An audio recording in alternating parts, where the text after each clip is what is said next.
ओम भूर्भुवस्सुः तत्सवितुर्वरेण्यं भर्गो देवस्य धीमहि धियो यो न प्रचोदयात्। मित्रों, मैं रामोद पांडे शास्त्री आज कुमारी वैष्णवी चैनल से आप लोगों के समक्ष श्रीमद् देवी भागवत महापुराण षष्ठम स्कंद का 25वां अध्याय प्रस्तुत करने जा रहा हूँ।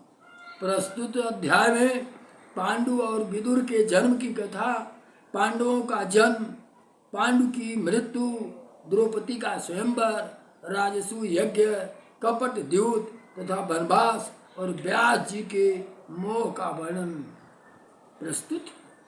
व्यास उवाच वासवे चकिता जाता श्रुत्वा ते वाक्यम ईदृशम दासेयि मामुवाच इदं पुत्रार्थे भृगु भृशमातुरम। मेरी यह बात सुन करके बासवा राजकुमारी सत्यवती चकित हो गई और पुत्र के लिए अत्यंत व्यग्र होकर मुझसे कहने लगी, हे पुत्र, काशीराज की श्रेष्ठ पुत्री वधु अम्बालिका विचित्रवीर्य की भार्या है, जो विधवा तथा पति शोक से संतप्त है। वह सभी शुभ लक्षणों से संपन्न और रूप तथा यौवन से युक्त है। तुम उसके साथ संसर्ग करके प्रिय पुत्र उत्पन्न करो। नेत्रहीन को राजा बनने का अधिकार नहीं हो सकता, इसलिए मेरी बात मानकर तुम राजपुत्री को एक मनोहर पुत्र उत्पन्न करो। हे मुने, जब मैं माता के इस बात को सुना तो हस्तिनापुर में ठहर गया। तब सुंदर केश वाली काशीराज की पुत्री अंबिका ऋतुमती हुई तो अपनी सास के कहने पर वह एकांत शयन कक्ष में लज्जित होती मेरे पास आई। वहाँ मुँह जटाधारी, इंद्रिय निग्रही तथा श्रृंगार रस से अनभिज्ञ तपस्वी को देखकर उसके मुख पर पसीना आ गया, शरीर पीला पड़ गया और उसका मन बहुत खिन्न हो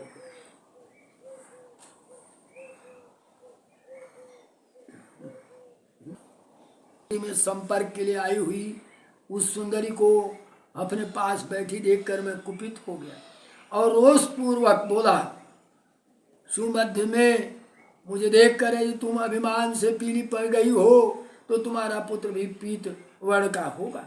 ऐसा कह करके मैं उस अम्बालिका के साथ रात भर वहीं रहा और फिर माता की आज्ञा लेकर अपने आश्रम के लिए प्रस्थान कर गया।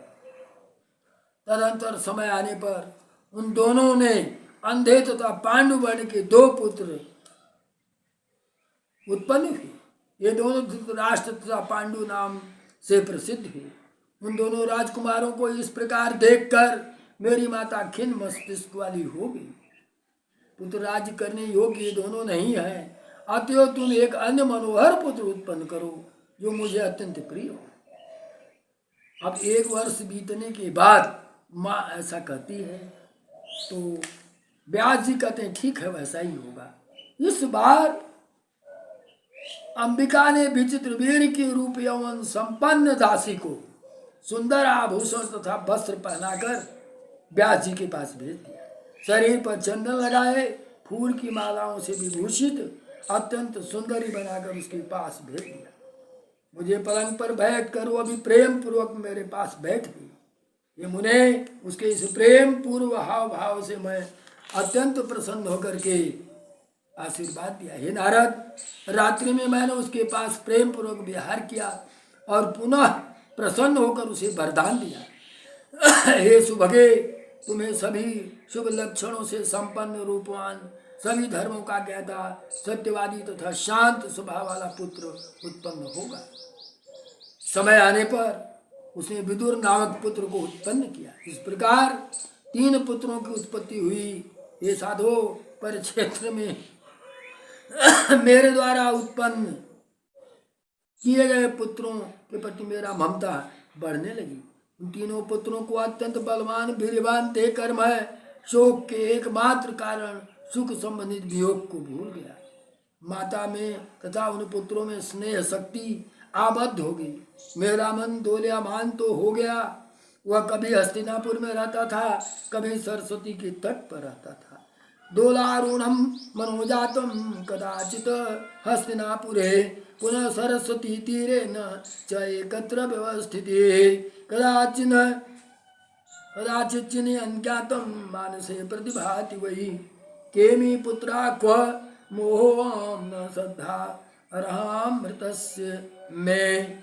कभी कभी मन में ज्ञान का उदय हो जाने पर सोचने लगता था ये पुत्र कौन है, यह मोह कैसा है, मेरे मर जाने पर ये तो मेरा श्राद्ध भी नहीं करेंगे। तमाम विपरीत चीजें भी सोचा करता था। भीष्म की सम्मति से जब बलवान पांडु को राज्य प्राप्त हुआ, इसी प्रकार शांति चित्त होकर एकांत में संताप करने लगा कि मैं जानबूझकर मोह रूपी अंधकूप में व्यर्थ ही गिर गया।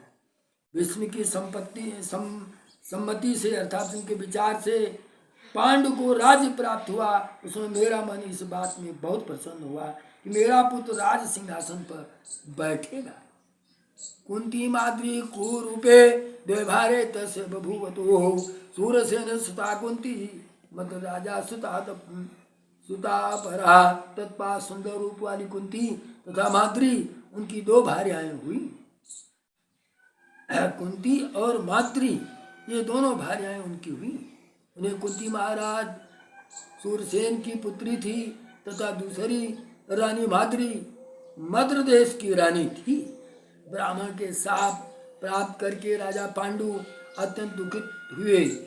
माद्री मद्र देश के राजा की कन्या थी। ब्राह्मण से शाप प्राप्त करके राजा पांडु अत्यंत दुखित हुए और वे राज्य का परित्याग करके अपनी दोनों रानियों के साथ चल गए। अपने पुत्र को वन में स्थित सुनकर मुझे महान शोक हुआ। मैं वहां पहुंच गया जहां वे अपने दोनों पत्नियों के साथ रह रहे थे। वन में उन पांडु को सांत्वना देकर मैं पुनः हस्तिनापुर आ गया। वन में अनेक आश्रम में उन्होंने धर्म, वायु, इंद्र तथा दोनों अश्विनी कुमारों से 5 क्षेत्रज्ञ पुत्रों का 5 पांडवों के रूप में उत्पन्न किया। धर्म, वायु तथा इंद्र से उत्पन्न हुए युधिष्ठिर, भीमसेन तथा अर्जुन ये कुंती पुत्र कहे गए। इसी तरह नकुल तथा सहदेव ये दोनों माद्री के पुत्र हुए। एक दिन महाराज पांडु एकांत में माद्री का आलिंगन करके पूर्व शाप के कारण मृत्यु को प्राप्त हो गए। तत्पश्चात मुनियों ने उनका दाह संस्कार किया और माद्री सती होकर पति के साथ प्रज्वलित अग्नि में प्रविष्ट हो गई और पुत्रों से युक्त कुंती वहीं स्थित रह गई। तत्पश्चात मुनि लोग पति विहीन उन दुखित सूरसेन पुत्री कुंती को उनके पुत्रों सहित हस्तिनापुर ले आए और उसे भीष्म तथा महात्मा विदुर को सौंप दिया। यह सुनकर मैं उन पांडु पुत्रों के कारण सुख दुख से पीड़ित हो गया। पांडु के ये पुत्र हैं ऐसा सोचकर भीष्म, मतिमान विदुर तथा धृतराष्ट्र प्रेम पूर्वक उनका पालन पोषण करने लगे। धृतराष्ट्र के दुर्योधन आदि जो क्रूर हृदय वाले पुत्र थे वे एक समूह बनाकर उनका घोर विरोध करने लगे। उन्होंने पुत्रों को धनुर्विद्या की शिक्षा देने के लिए उन्हें उसी पूर्व में रख लिया। इस प्रकार कुंती से उत्पन्न होते ही जब बालक कर्ण का परित्याग कर दिया तब अधुरथ नामक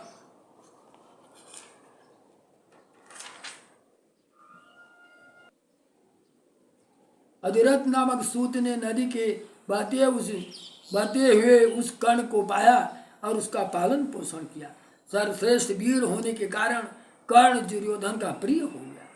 धृतराष्ट्र ने अपने पुत्रों तथा उन पांडवों के परस्पर संकट का विचार करके तथा उनके विरोध भाव को समाप्त करने के उद्देश्य से वर्णावत नगर में महात्मा पांडवों को बसाने का निश्चय किया। द्रोह के कारण दुर्योधनेन तत्रैव द्रोहाज तु गृहाणि वै करितानि च दिव्यानि प्रेष्य मित्रं पुरोचनम। द्रोह के कारण दुर्योधन अपने मित्र पुरोचन को वहाँ भेज दिया, लक्षागृह का निर्माण कराया।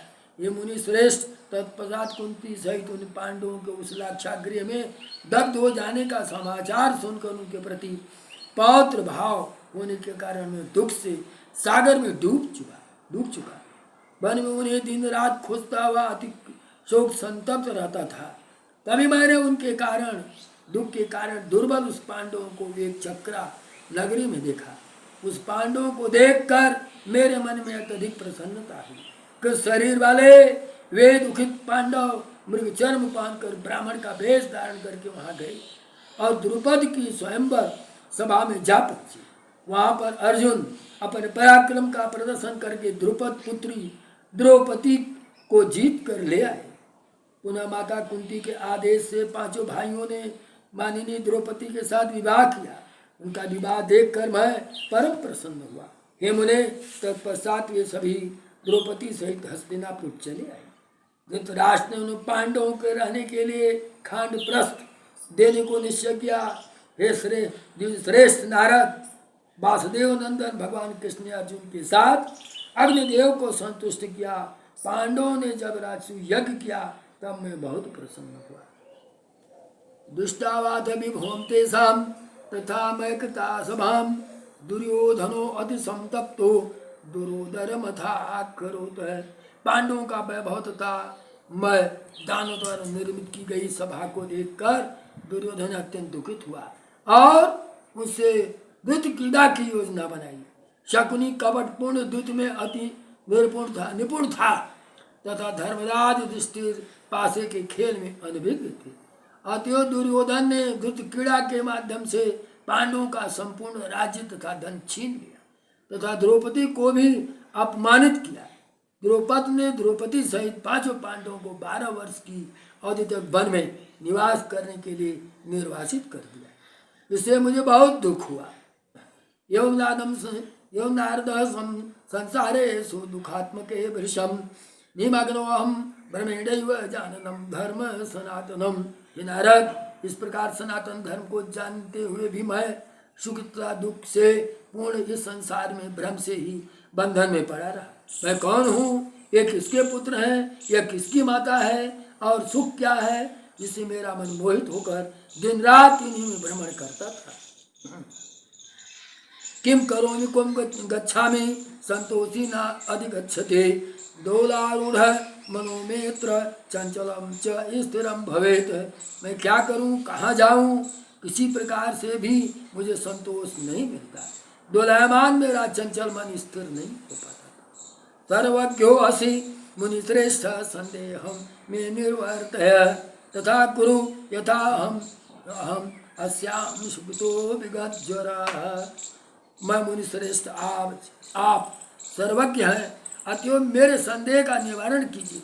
आप कोई ऐसा उपाय कीजिए जिससे मैं संताप रहित होकर सुखी हो जाऊं। श्रीमद्देवी भागवते महापुराणे अष्टादशसहस्रशां संहितायां स्कंधे वासवाकीय यमो वर्णनम नाम 25 अध्यायः।